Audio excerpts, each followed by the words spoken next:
Come back from sports there with Solomon Ajuziogu. Back to main discussions this morning, and it has to do with Olusegun Obasanjo, former president and incumbent president. Two elephants. Two men who seem to have a lot in common, yet they're sparring partners. Yes. A typical case of when allies become foes. Yes, indeed. Now, for the first time since former President Olusegun Obasanjo launched his tirade against President Muhammadu Buhari, he got a public response from the president. Absolutely. Now, Obasanjo had drawn the first blood when he earlier this year launched a broadside at the president over perceptions of clannishness, incompetence, among other failures in the management of the country. The former president spearheaded a movement to stop a second term for President Buhari as well, calling on Nigerians to vote out the president in 2019. Well, President Buhari is now hitting back. On Wednesday, the president raised questions as to the availability of power in the country after huge resources were spent on the sector by the Obasanjo administration. Obasanjo has never failed to state that he spent a whopping $16 billion on power, and yet the country is still in darkness. But that particular statement is actually in doubt because he never really, said he spent that much on power. Yeah. Killed. And one of the former heads of state between that time was bragging that he spent more than 15 billion American dollars, not naira, on power. Where is the power? Where is the power? And now we have to pay the debt.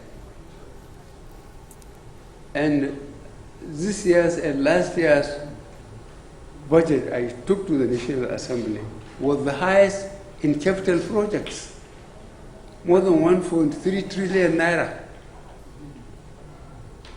Let anybody come and confront me publicly in the National Assembly. What have they been doing? Some of them have been there for 10 years.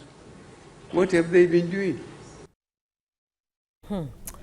All right, well, joining us from Abuja studio is a public affairs analyst, Segun Showme. Good morning and thanks for joining us on the show this morning. All right, let's begin this way.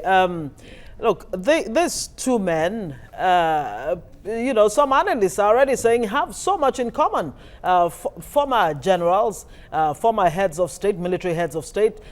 One is a former president, while one is an incumbent. As a matter of fact, in 2015, Olusegun Obasanjo supported this president to become president. Alas, they have gone their separate ways now. Talk to us about your feelings about this development. Well, I think what we... One of the major challenges that our nation has had to deal with in schools, especially in democracy, has been the excessive opportunities that military officers or retired military officers have had to be either in the theater of operation and control things. It has had its own, a bit uncomfortable consequence in our development. One of the things that you will have observed is that, one, if you go straight into the issues that they are talking about now, you will ask, why didn't President Muhammadu Buhari, upon getting into government immediately, take on the issue that he's now beginning to take on 3 years down the line? You will expect that he would have gotten these briefs, he would have looked at it, whatever is not working in power, he should have known. And if he had any strong reservation as to what anybody has done, except for esprit de corps and trying to be friends with themselves, he should have obviously dealt with that matter and should have dealt with it decisively. The problem now is that 3 years down the line, and about a year to his re-election, he's coming up with this comments that may suggest that it is a reaction to some of the almost recent positions of the former President Obasanjo to his government and to some of his positions around maybe how he's encouraged Nigerians not to support him for a second time. So it's a bit uncomfortable. We would have preferred a situation where if the president, now that's President Buhari, if he was to talk on this kind of matters, he should have been properly briefed. He should have looked at what the records are. He should have been extremely sure of the figures. It's not exactly respectable for someone at this level or that level that the president is operating on to bandy figures that are probably just in public space and unsubstantiated. And unfortunately, that's where we found ourselves. We have become a nation where those that are in charge of the country, especially the administration of President Muhammadu Buhari, have not been exactly detailed, have not been exactly methodological in the way they try to use anti-corruption to shame the generality of Nigeria and to shame the entire country. And I think, unfortunately, the Nigerian political discourse space is now a little bit excited as to what President Muhammadu Buhari has said, and maybe some of the comments that Chief Olusegun Obasanjo has also said in retaliation. It's embarrassing, really. Two elder statesmen should not play at that level. If there are issues, Buhari should be brave enough to just charge him to court or get him to be investigated. And if Obasanjo has a defense, he should just go ahead and defend himself. Fact of the matter is that once you are in government, there comes a time when you must know that your activities in government will be reviewed, and you must be ready to offer defense when there are questions asked. It's not about throwing invectives at yourself or acting like children in public space. Right, yeah, I was about to say that really, that figures aside, what the president has said, you already talked about it anyway, that what is expected, and according to SERP and other civil society organizations, is that they should go through the proper channel and investigate. Well, former President Obasanjo says he's ready for that. But the fact remains, Nigerians are still pretty much paying for darkness. So what should really be the next step?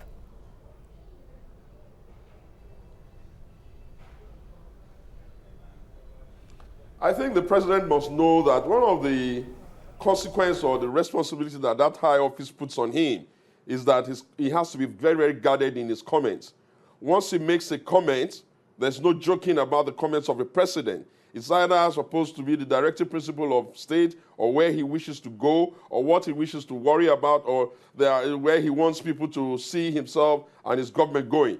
So if he's bringing up issues around the investments that Olusegun Obasanjo as president made in power, and is completely convinced that they've not done those investments properly, and if he's convinced that graft has taken place, and if he's really, really convinced that things has happened that Obasanjo needs to explain, then I think there are no secret cows in countries. Countries should not be run that way.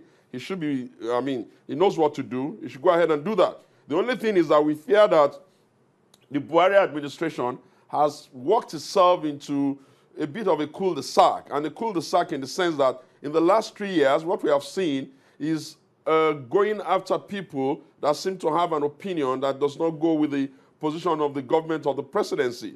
You find a lot of PDP leaders who either have ambition or who have done one thing or the other, being in the line of fire and getting the anti-corruption agencies to go after them, whereas we see other people that within the government, friends of the government, patronage of the government, appointees of the government, who have basically been strolling around the streets in spite of all sorts of allegations. So what we're saying in essence is that we are a country that, yes, recognizes that a couple of things in the country in the past has suggested that corruption has been an issue and is still an issue today. We just have wanted the president to be a bit consistent. We would have wanted the EFCC and some of our anti-graft agencies to be a bit more stable and more cautious, to be responsive to an idea that does not run only with the government in power, but does his job. It doesn't matter whose ox is God. And therefore, in a country like ours, what we will want to see is not media trials, is not generally using adjectives to shame people, it's not the banding of figures that cannot be substantiated. No, it's a methodological procedure that allows people to be charged and allows people to go to court and then allows the court to dispose of the case one way or the other. And obviously also encourage the judiciary to be very fast in the dispensation of justice so that we can then move over this. We cannot be a nation that projects to the entire world that the only narrative in our country is corruption. Oh yes, people have been corrupt. Oh yes, people need to give account of what they've done. But it demarcates the country. If you say almost everybody and everybody except yourself, President Muhammadu Buhari, is corrupt in the country, I don't think that the evidence will prove that. And I think that the best we should do is that after 3 years in government, we should begin to slow down on just using media and sensational comments to make the life of everybody and indeed all Nigerians uncomfortable. Rather, we should be in a position where people should be absolutely sure that if they do anything against the law, they will be made to face the book, and that's the way to go.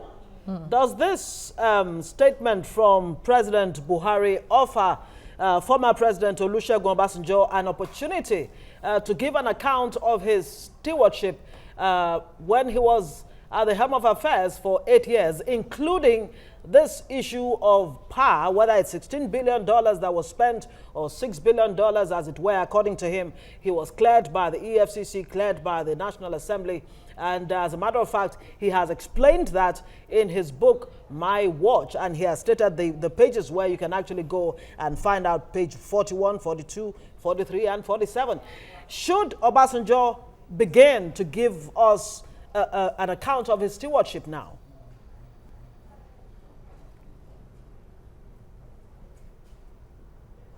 Well, I think that one must, to Obasanjo's credit, one must applaud him for courage, for not allowing himself to be cowed or not allowing himself to be bullied by the present occupiers of the presidency. Obasanjo has said and has continually said, there's a handing over note that he put down when he was handing over to the next president. He has also said that he's made a lot of commentary on these issues.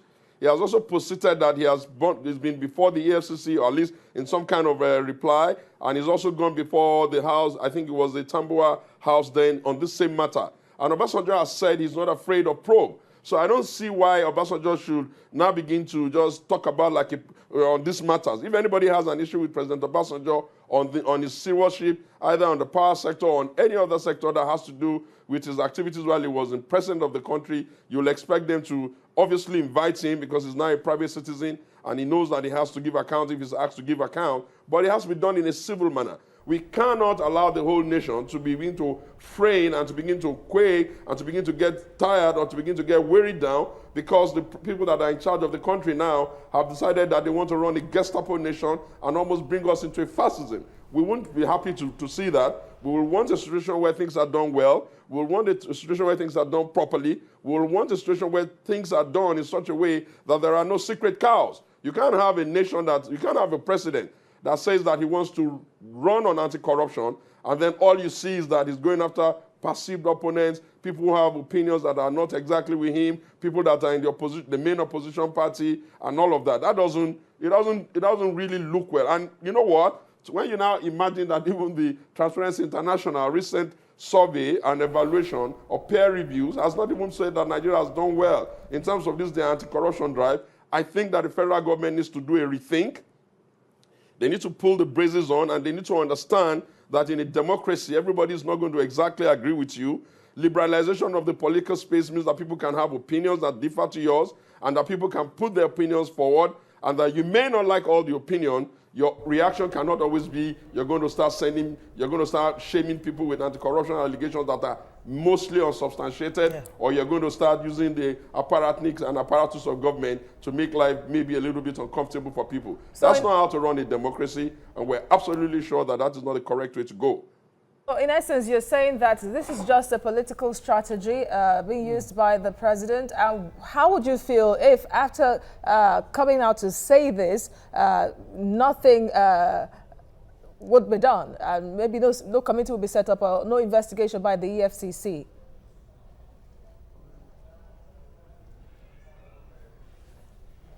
Well, if there's no investigation by the EFCC, if all he has said is just the comment and the counter comment that we have seen from President Obasanjo, then we'll have to conclude that the president and Chief Obasanjo, the president, most importantly, is overheating the polity needlessly. Obviously, you can't make allegation against people and expect them not to react. That's why we say, and we say seriously, that there is a way and there's a procedure and there are organs of government that is supposed to look after these kinds of issues, and that there's nothing dramatic about trying to say people should come and give account, but there has to be a detailed and a very, very methodical way of doing it. What people quarrel with is something that gives the impression that the presidency under President Muhammadu Buhari is only interested in making life uncomfortable for everybody that doesn't stand with him or agree with him. And you know, the hypocrisy hits the roof when people begin to point fingers at those that are supposed to be obviously under serious investigation or probably charged to court, that are around the presidency, and obviously they are not getting charged to court. So people have a right to feel that way. And you know what? When someone like Chief Obasanjo now when we begin to put him in the same mode of those who cannot speak in this country, or if they speak, the natural thing that's going to happen is that the president is then going to go on air the next day and start to shame them or make allegations that are unsubstantiated or are not properly investigated and starts to bandy figures that are not completely correct. Then you just know that, okay, this presidency of Muhammadu Buhari has totally lost it. And it's not the first time President Olusegun Obasanjo will be speaking against any president that he once supported. Then again, is there a gang up of former generals against President Buhari? You had the first letter from Olusegun Obasanjo, and then not too long after, IBB's letter followed. And then you had the T.Y. Danjuma statement concerning the goings-on in Benue, Taraba, and of course the whole of the middle belt, if not the rest of Nigeria.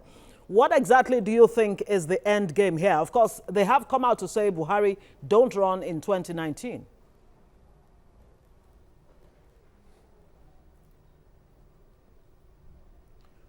They don't have a right to tell President Muhammadu Buhari to run or not to run. That's basically putting themselves in a situation where they want to kind of like be playing the role of the deity. No, they don't have that right. It is President Muhammadu Buhari's right and the right of his party to determine whether they want him to run and also to present him with the ticket to run. Having said that, they also, the so-called generals that people like to refer to as the owners of the real estate called Nigeria, must also understand that this country has matured up, our democracy has matured up. We no longer need generals to tell us what to do and what not to do. The Nigerian political space and the people, the voting public, the Nigerian public have the right and the responsibility to interrogate the issues properly and take decisions that they think is in the best interest of the country. Of course, as generals or as citizens of Nigeria, their opinions can be put either in a letter or in a text or in a radio or a television broadcast. It's not relevant. It should not carry the weight more than the weight of any other person or even more than the weight of my comment. Nigeria is the joint estate of all of us. Nobody, no group of people retired, especially those that are aged, have no right to begin to gag us or kick us or prod us in all of the directions that may not even be consistent with how they've lived their life when they were in power. So having said that, I'm saying clearly that I don't see any gang up. Anybody that is discerning in this country may be nervous that why should President Muhammadu Buhari not take the Mandela option? President Mandela of South Africa, in spite of 27 years in prison, came out of prison, did one time because he thought that the nation needed to be handed over to people that are a little bit more in tune with the realities and the dictates of the present time. And you see, he left the world and is still a fantastic hero. I think that because the issues around his health, people are not even sure that maybe he has the stamina to go the whole haul. But again, it's for him to determine. He's the one who knows what's the state of his health. His party is the one that knows who they think can win the election for them. But we're saying that all we want for towards the 2019 election is that we want the temperature of the country and the narrative to calm down a little bit. We don't want the country divided needlessly. We don't want people making the country difficult to rule for anybody who's going to take over government because we have overheated the polity unnecessarily and unduly, and want to make sure that the issues of the next elections are almost around the issues that matter to Nigerians. We're looking at someone that can create jobs for us. We're looking at someone that understands how to run opportunities and create opportunities, both for business players, international community, institutional investors, and Nigerians. We're looking for someone who knows how to bring us together. We're looking for someone who does security. Demands. All of this stuff will not work. Every 4 years. And yet again, Nigerians are piling the demands already. Thank you very much, Segun Showunmi, Public Affairs Analyst, for your analysis, of course, on this show at this time. Thank you very much. And speaking of powers, is that there are reports that about $300 million have already been wasted in the power sector in the first quarter of this year. How about that? Absolutely. All right, we'll take a quick breather. When we come back, there's more to talk about on TVC Breakfast. Stay with us.